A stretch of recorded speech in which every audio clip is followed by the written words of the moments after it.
everyone. Hi, everyone. Thank you for joining. Today. Joy Isaacs, the founder and CEO of ARgENTUM Apothecary, will unravel the origins of controversial ingredients and help us navigate the web of information around natural products. And before I hand you over to Joy, I just want to let you know that it will be a 20-minute session with 10 minutes Q&A. So you're welcome to submit questions anytime during the webinar, and we'll answer them at the end. Over to you, Joy. Hi, thank you for having me on this positive luxury webinar. If you want to turn the camera off, then we can concentrate on the presentation. Perfect. Don't distract everyone. Okay, so I'll tell you a bit about the journey of ARgENTUM, which began when I woke from a nighttime dream with a clear vision to use the power of silver in skincare. I think then a friend gave me a fortuitous introduction to a top French scientist, the leader in the field of dermocosmetics, and together we created a patented fusion of two active ingredients, silver hydrosol and DNA HP. The result of this is a range of super hydrating and restorative products that improve fine lines and wrinkles and the overall texture of your skin. We just did recent clinical trials, which also confirmed impressive results for pigmentation, acne, and blemishes. So since then, we've been lucky enough to win a few awards for our various products, and we are very honored to have received the butterfly mark from Positive Luxury. I believe first and foremost in balance, and have infused this belief in merging science with poetry, attaching the psychology of beauty by exploring symbolism through the messages of our 12 archetypes, one that comes at random with each jar of cream. These messages ask you to look within yourself and to find beauty through your own personal balance. Our first question is, what does luxury mean in terms of sustainability, and how does this inform the consumer journey? I really just wanted to look closer at the definition of this word, sustainability. If we read that, it says sustainability is the ability to exist constantly.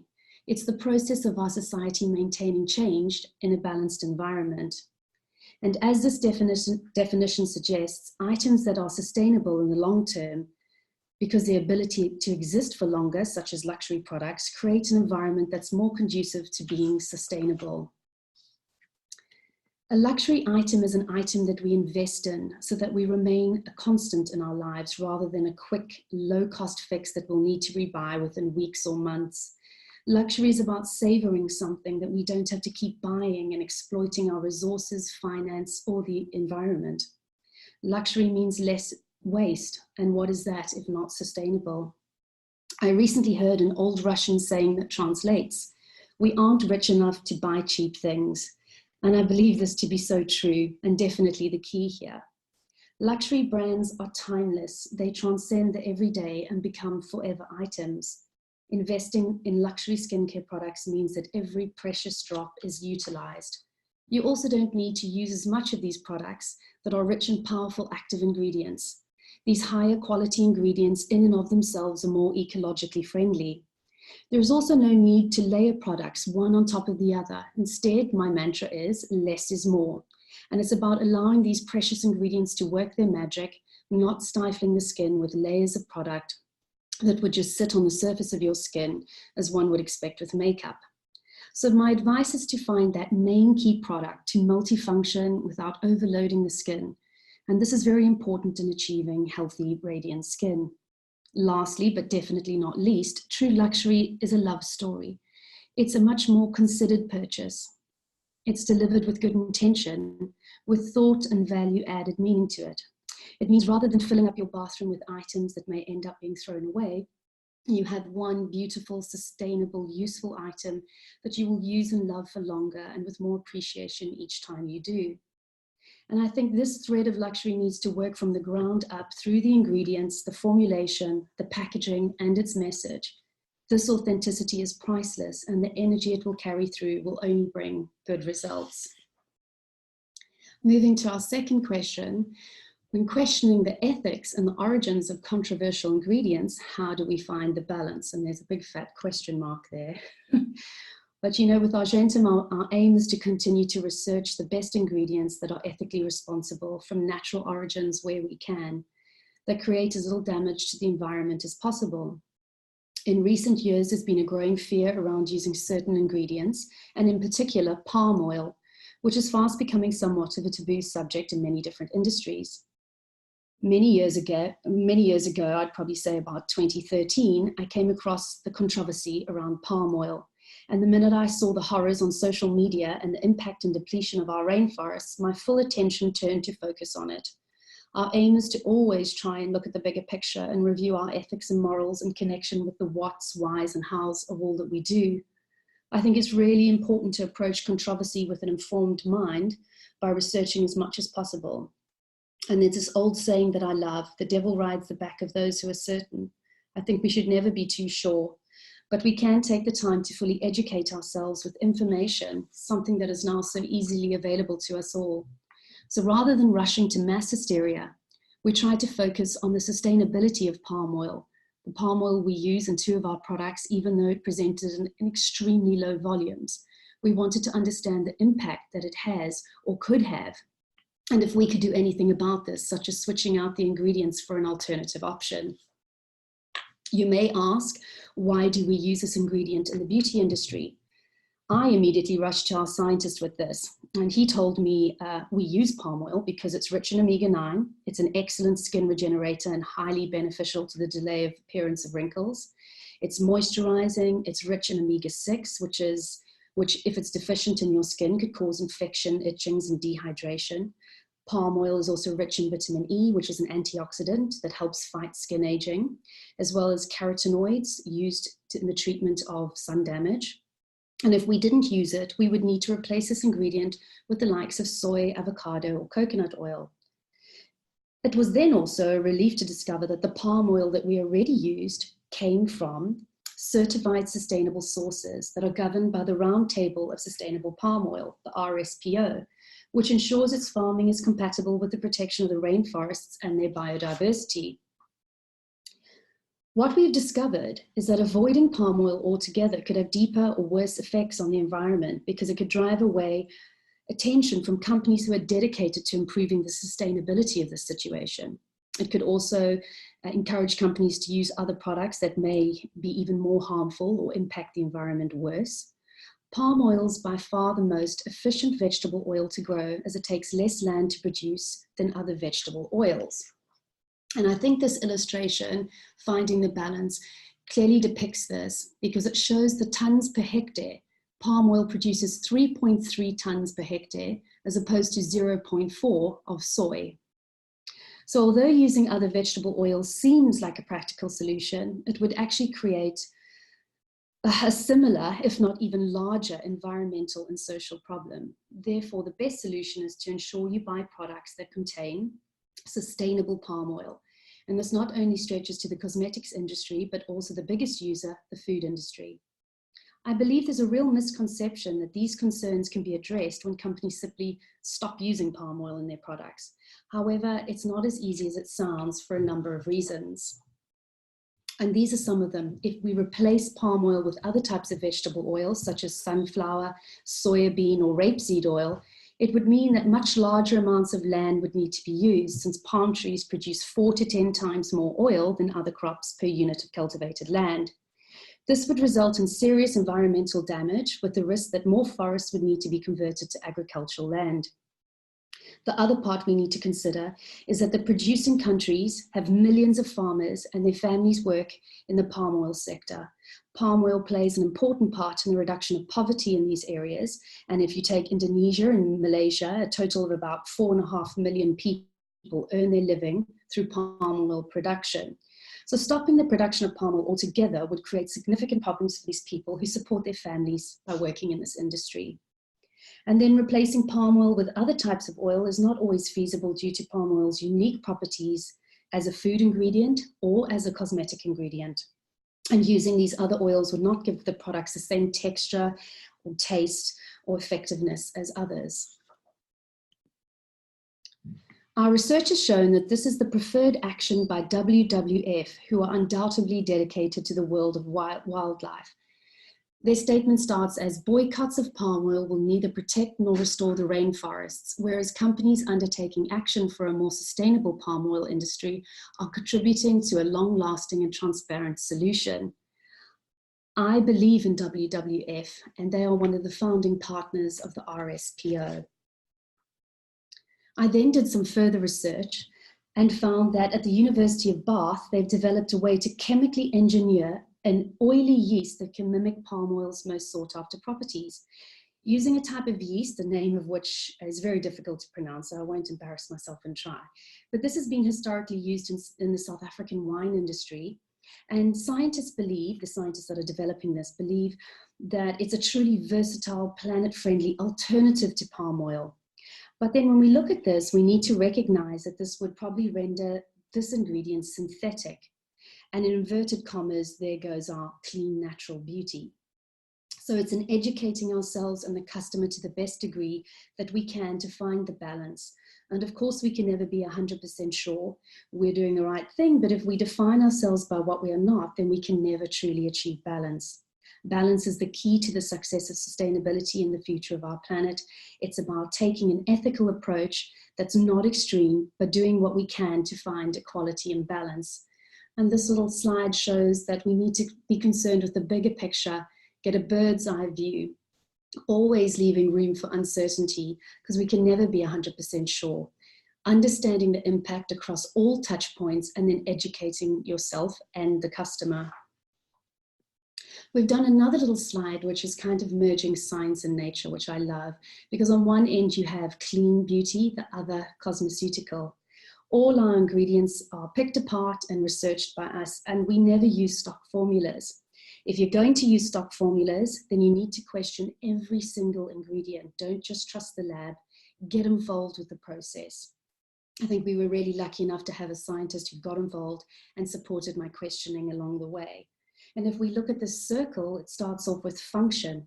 I'd advise people to take time to review the purpose or function of each and every single ingredient chosen. Research, make your research deep research, not just scratching the surface. Find the balance in what you've researched, and then finally review and keep reviewing and never stop. Integrity in your ingredients is not the only step towards moving into a positive light. Marketing is also key to this. So I'd like us all to consider our messaging and the communication to our customers. Are we using fear to market our products? Because to me, fear is a long way from love. The use of free-from is now banned as of July as a marketing tool under EU law. This scare marketing is misleading and can be irresponsible. We too at ARgENTUM have fallen foul of this type of marketing, trying to convey a message to appease public fears. Our natural food grade preservatives, like many others, have been known to cause allergic reactions, but we've had to weigh up the options around synthetic preservatives versus natural preservatives. Both have their pros and cons. It's important that we question and review our decisions as to why we're using the ingredients we are. Parabens, although we don't use them in our products, make up a category of preservatives that have been widely used in the cosmetics industry for decades. Any water-based products, which include everything from shampoos to lotion, need to contain preservatives to prevent these products from growing bacteria or fungus while it's sitting on our bathroom shelf. But paraben-free seems to be the most frequent claim that you'll see in beauty products these days. So ultimately, being organic doesn't make an ingredient better or safer. So any company can call a product natural or clean and define that term in any way they want. And companies don't hesitate to slap that label on because shoppers respond to it. But we need to remember that even the most natural ingredients can have an extremely negative impact on health. And I have a story about my mother because many years ago, she is a health fanatic and got into flaxseed oil, used to crush it up and put it onto her cereal and her yogurt every day. She started to develop very deep joint pains, found it very difficult to turn door handles, had to strap up her wrists. And then she came across an article that said, flaxseed oil can build up on the joints if taken in excess. As soon as she stopped to use it, she started to see her wrists and her joints heal, and she hasn't had any pain for many years. And this is not to say that flaxseed is bad, but too much of a good thing can be. The last question is, will the growing demand of natural ingredients contradict our good intentions? And how do we evaluate our impact to avoid moral dilemma? The philosophy of ARgENTUM is about finding balance, beauty in balance. And we take this approach at every touch point of the company. It's about taking an ethical approach that ensures cause and effect is in balance. For example, a particular packaging component or natural raw material ingredient may be cost effective and useful to us. However, we need to consider the journey this takes from the other side of the world to the UK. Our carbon footprint is impacted massively, and our overall impact is then doing more good than harm, more harm than good, I should say. So where do we draw the line on how far we go to access certain natural ingredients? We try to focus on manufacturing and packaging production here in the UK and Europe. And although it may cost more, the overall positive impact it has on our products and carbon footprint bring immeasurable benefits. Where ARgENTUM is concerned, our range is at least 99.5% from natural origins. We do what we can where we can. And if we go beyond our limits to source and utilize a natural ingredient, the impact will show itself elsewhere. The balance of natural ingredients versus man-made is important to us. There are many ingredients that are considered harmful and are being replaced with natural ingredient alternatives. But we need to consider that by making these replacements, the impact can show up elsewhere. It's important to work out exactly what our company's balance is and define internally our ethics. For example, cruelty-free. The culture of our company is infused with this ethic, and it defines all the business opportunities we pursue or decline. Within our company, everyone is very clear on who we are and what we believe, and they make their work decisions based on this moral compass. Moderation and balance is key to minimizing environmental impact. And if we return to our dictionary definition that I mentioned at the beginning of what sustainability is, we are again met with balance. It's the process of our society maintaining a change in a balanced environment. This is something that ARgENTUM has allowed me to do, and that is explore beauty through balance. We don't always get it right, but it's by showing up and working alongside organizations like Positive Luxury that we get to review ourselves and be held accountable. And I just wanted to open the floor for any questions that anyone has. I'd be delighted to answer them.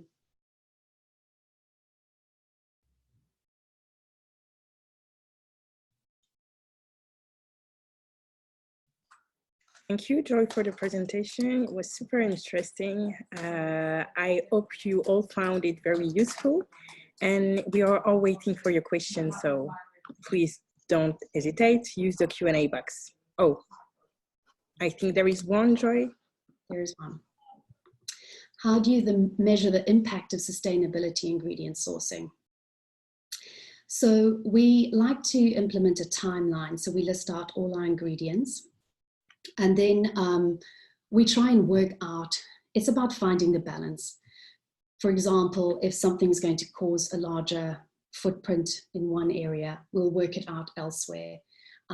What we try to do is keep reviewing our whole system so we can make changes as we go.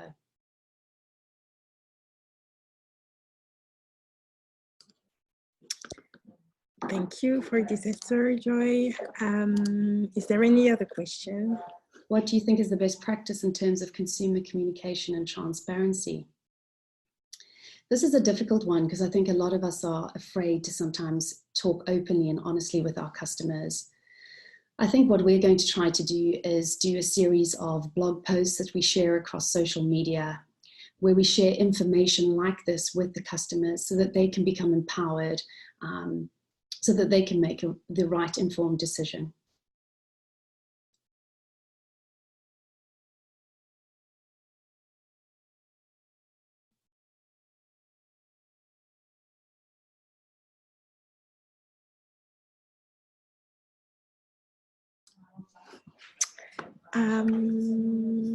I think that's it for at the moment. Do you have any other questions?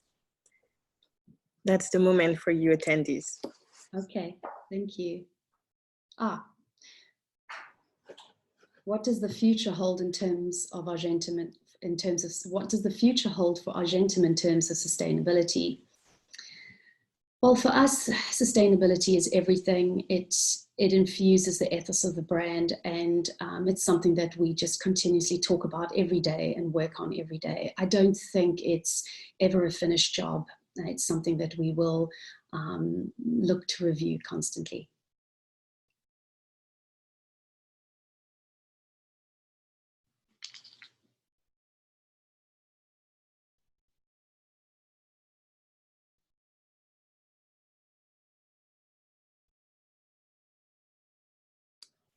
Is there any other questions? I think that's it. I think that's it as well. Well, thank you very much, Joy, again, for this insightful session. If there is any additional question after the webinar, please contact us at marketing@positiveluxury.com, and I will make sure to forward it to Joy so she can answer it and get back to you. Thank you very much. Oh, there is a last-minute question, Joy. Can you see it? What about sustainable packaging? So yes, this is very important to us. So we use glass packaging, and we use recyclable packaging that has edible glue. We've even seen our packaging manufacturer demonstrate that it's edible by licking it in front of us. So these are the things that we also review as much as we can. We hand make our packaging here in the UK, and although this is very costly, we just feel it's well worth it. And I think that it's something that the consumer appreciates, and it helps with our overall sustainability of the brand.